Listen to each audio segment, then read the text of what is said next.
Cela devait être une chasse géante, mais la pluie semble avoir découragé les gamers.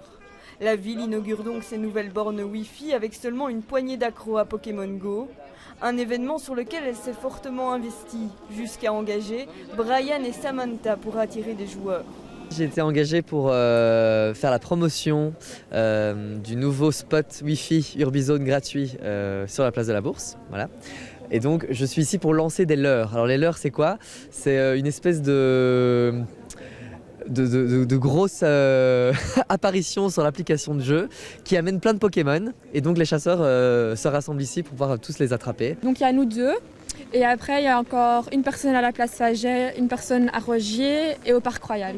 L'opération de communication est donc minutieusement préparée.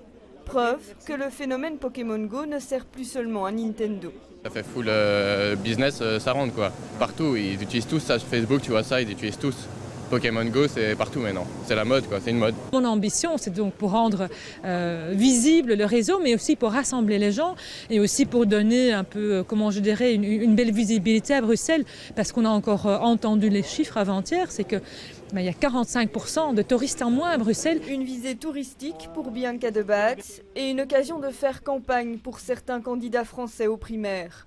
Des approches qui n'étonnent pas cet expert en communication marketing. On a réussi à utiliser de façon très démocratique, entre guillemets, une technologie dont on parlait depuis très longtemps, qui est la réalité augmentée. On avait quelques exemples, et pour la première fois, c'est massif. Dans ce cas-ci, c'est une chasse aux Pokémon. Demain, ce sera une visite d'une ville.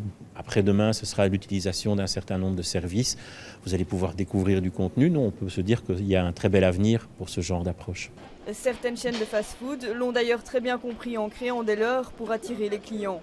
Un moyen intelligent de tirer son épingle du jeu.